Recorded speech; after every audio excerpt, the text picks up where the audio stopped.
नमस्कार आत्मप्रिय भाइयों और बहनों। आज हम एक अत्यंत रहस्यमय, गूढ़ और दिव्य विषय पर चर्चा करने जा रहे हैं, तंत्र साधना के विभिन्न मार्गों पर।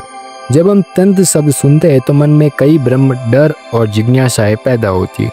कुछ लोग इसे अंधविश्वास मानते हैं तो कुछ लोग इसे शक्ति का मार्ग और कुछ लोग इसे मोक्ष की सीढ़ी बताते। लेकिन वास्तविकता यह है कि तंत्र एक अत्यंत वैज्ञानिक, आध्यात्मिक और सूक्ष्म मार्ग है जो आत्मा को परमात्मा से जोड़ने की सीधी और प्रयोगात्मक प्रक्रिया है।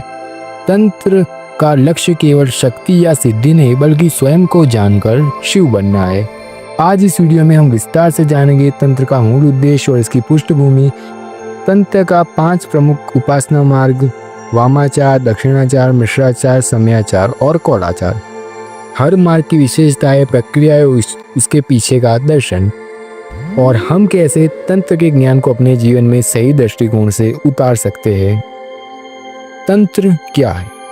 तंत्र शब्द संस्कृत के 2 मूल शब्दों से बना है। तन यानी फैलना, विस्तार देना और त्र यानी रक्षण करना, साधन देना। अर्थात तंत्र वह मार्ग है जो चेतना को विस्तार देता है और साधक को उसकी आत्मशक्ति से जोड़ता है। तंत्र केवल क्रियाओं या कर्मकांड नहीं बल्कि एक प्रयोगात्मक विज्ञान है। यह न तो केवल पूजा है और न तो केवल योग, यह दोनों का समन्वय है। जहाँ वेदों और उपनिषदों का मार्ग धीरे धीरे आत्मबोध की ओर ले जाता है, वहीं तंत्र मार्ग सीधा, तीव्र और अनुभव पर आधारित होता है। तंत्र के मुख्य उद्देश्य है आत्मचेतना का जागरण, जीवन के हर स्तर पर शक्ति का संतुलन, द्वैत से अद्वैत की यात्रा, स्थूल से सूक्ष्म और फिर परब्रह्म की ओर गमन। तंत्र के अनेक मार्ग हैं, लेकिन उन्हें प्रमुख 5 शाखाओं में बांटा जाता है: वामाचार, दक्षिणाचार, मिश्राचार, सम्याचार और कौलाचार। अब हम इन सभी पर विस्तार से चर्चा करेंगे। वामाचार क्या है? वामाचार का अर्थ है वाम मार्ग, यानी बाएं हाथ का मार्ग। यह सबसे विवादास्पद और रहस्यमय शाखा है। अब इसकी विशेषताएं जानते हैं। वामाचार में 5 मध्य, मास, मत्स्य, मुद्रा, मैथुन को प्रतीक रूप में उपयोग किया जाता है। इसे पंचमकार भी कहते हैं। इस मार्ग का उद्देश्य संस्कारों और वजनाओं को तोड़कर आत्मा को पूर्ण स्वतंत्रता देना है। लेकिन ध्यान रखें, इन प्रतीकों का प्रयोग गूढ़ और नियंत्रित साधना में ही होता है। सच्चे वामाचार में इन प्रतीकों को आंतरिक रूपांतरण के रूप में प्रयोग किया जाता है, न कि भौतिक भोग के रूप में। इसका उद्देश्य भय, वासना और द्वैत का अतिक्रमण है और जो वर्जित है वही साध्य है। इस सिद्धांत को आत्मज्ञान के लिए प्रयोग करना है। उदाहरण के लिए तारा, छिन्नमस्ता, भैरवी जैसे उग्र देवियों की साधना वामाचार में होती है। शव साधना, शमशान साधना जैसे प्रयोग इसी मार्ग का हिस्सा है।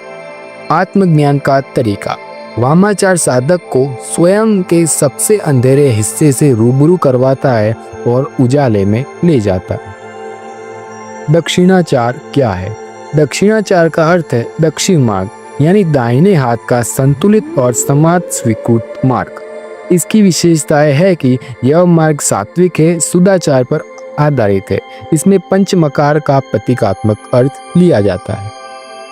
मध्य यानी दिव्य भाव, मास यानी वाणी का संयम, मत्स्य 2 ईड़ा पिंगला नाड़ी का संतुलन, मुद्रा यानी मुद्रा विज्ञान, मैथुन यानी शिव शक्ति की आंतरिक एकता, मोक्ष समाधि। साधना में शामिल है मंत्र जाप, ध्यान, यंत्र पूजा और हवन। देवी की आराधना सात्विक रूप में होती है, जैसे त्रिपुर सुंदरी, षोडशी, दुर्गा। इसका उद्देश्य है चित्त की शुद्धि, ब्रह्म ज्ञान की प्राप्ति और आंतरिक शक्तियों का जागरण शास्त्रोक्त पद्धति से। इसके लाभ: यह मार्ग गृहस्थ साधकों के लिए है, अधिक उपयुक्त है। इसमें संयम, भक्ति और ज्ञान तीनों का संतुलन होता है। दक्षिणाचार में तंत्र और वेद की संतुलित साधनाएं हैं। मिश्राचार क्या है? मिश्राचार नाम से ही स्पष्ट है, यह वाम और दक्षिण दोनों मार्गों का संयोजन है। इसकी विशेषताएं है कि साधक अपने स्तर और गुरु की अनुमति से दोनों मार्गों के अंग को चुन सकता है और आंतरिक प्रयोग वामाचार जैसे हो सकते हैं, लेकिन बाह्य रूप से दक्षिणाचार की मर्यादा बनी रहती है। इसकी साधना पद्धति कभी कभी पंचमकारों का प्रतीकात्मक प्रयोग और मंत्र यंत्र तंत्र के साथ ध्यान का गहन अभ्यास है। इसका उद्देश्य दोनों धाराओं की ऊर्जा को एकत्र कर संपूर्णता की ओर बढ़ना है। इसके लाभ यह मार्ग उन साधकों के लिए है जो गहराई तक जाना चाहते हैं लेकिन पूर्ण वामाचार का वहन नहीं कर सकते। उदाहरण के लिए कुछ काली साधक यंत्र मंत्र तंत्र के साथ शव साधना भी करते हैं, शमशान साधना भी करते हैं, लेकिन जीवन में संयम से जीते हैं और जीवन में संयम रखते हैं। समयाचार क्या है? समयाचार सबसे गूढ़ और रहस्यमय शाखा मानी जाती है। यह समया मार्ग है जिसका अर्थ होता है संतुलन और मध्य मार्ग। इसकी विशेषता है कि यह मार्ग अद्वैत दर्शन पर आधारित है। इसमें साधना ध्यान मंत्र सब आंतरिक होते हैं।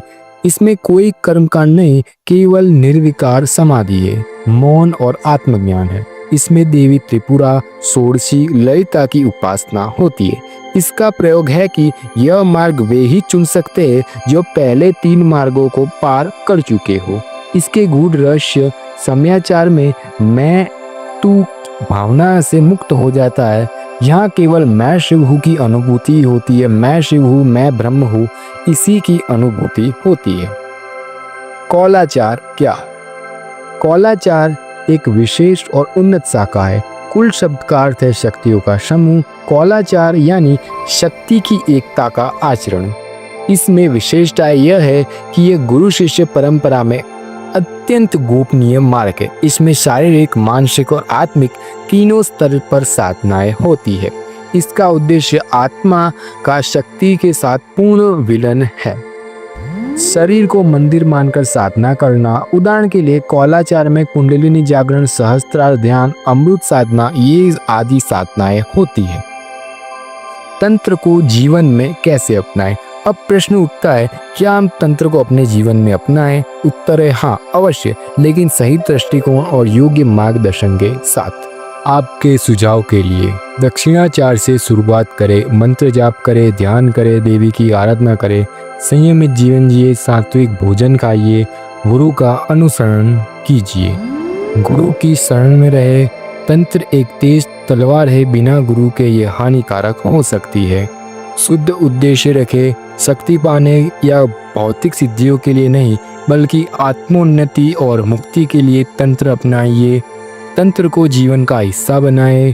ध्यान साधना नियम इन सबको दिनचर्या में समाहित करें।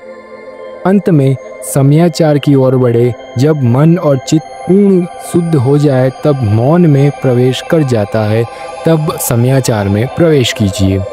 प्रिय साधकों, तंत्र कोई डरावना मार्ग नहीं, यह आत्मा से शिव तत्व की यात्रा है। यहाँ कोई एक मार्ग श्रेष्ठ नहीं, हर मार्ग अपने स्तर के साधकों के लिए उपयुक्त है। वामाचार हमें सीमाओं से पार करना सिखाता है, दक्षिणाचार मर्यादा में शक्ति की जागृत करना सिखाता है, मिश्राचार दोनों का संतुलन है, समयाचार में मौन में शिव तत्व की अनुभूति है, कौलाचार में शरीर मन और आत्मा का पूर्ण समर्पण है।